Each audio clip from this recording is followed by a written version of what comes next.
et bienvenue à ma capsule numéro 6 sur les plantes sauvages comestibles.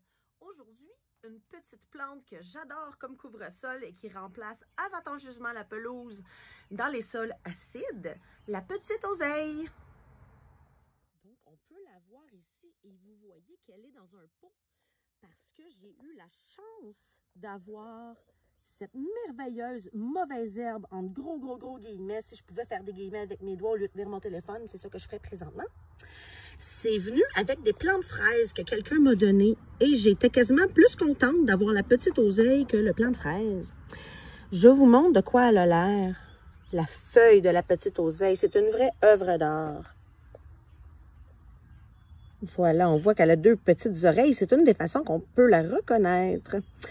La petite oseille est super intéressante parce qu'on peut remplacer le citron par de la petite oseille dans un paquet de recettes. Si on en a en grosse quantité, on peut en faire une soupe. C'est super bon aussi dans des salades d'œufs puis des salades de patates. On peut aussi en faire un sirop, comme on ferait un sirop de citron pour garnir les desserts, les gâteaux, la crème glacée par exemple. Ou encore, on peut en faire une limonade comme on ferait avec la lime ou le citron par exemple, en l'infusant puis en ajoutant du sucre. C'est super bon. Petite mise en garde concernant la petite oseille, elle contient de l'acide oxalique comme les épinards et les betteraves. L'acide oxalique va être vraiment en grande partie détruit si on fait cuire la plante. En petite quantité crue, il n'y a vraiment aucun problème. Par contre, les personnes qui ont des problèmes de reins devraient s'abstenir d'en consommer probablement tout à fait, totalement, malheureusement. Vous manquez quelque chose, mais il y a plein d'autres choses à se mettre sous la dent, faites-vous-en pas. Donc, on peut en consommer en plus grande quantité lorsqu'elle est cuite. Et la petite oseille, si vous vous demandez qu'est-ce que ça goûte? Ça goûte vraiment comme la grande oseille qu'on peut acheter au marché, par exemple. Moi, j'adore faire une soupe super simple avec tout simplement pommes de terre, oignons, bouillon de légumes. C'est une des meilleures soupes du printemps, puis en général, on m'en redemande.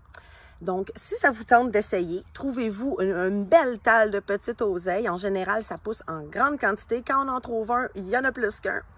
Et puis, ajoutez-en 2 bonnes poignées dans un bouillon de poulet ou un bouillon de légumes. Ajoutez des pommes de terre, des oignons et vous avez une soupe à la petite oseille. En plus, la petite oseille, si vous en avez beaucoup, vous allez voir, quand elle fleurit, c'est rouge et c'est absolument magnifique. Merci d'avoir écouté ma capsule numéro 6. Si vous avez des questions, je vous invite à m'écrire sur Messenger ou ici en bas dans les commentaires. Ça va me faire plaisir de vous répondre. À bientôt!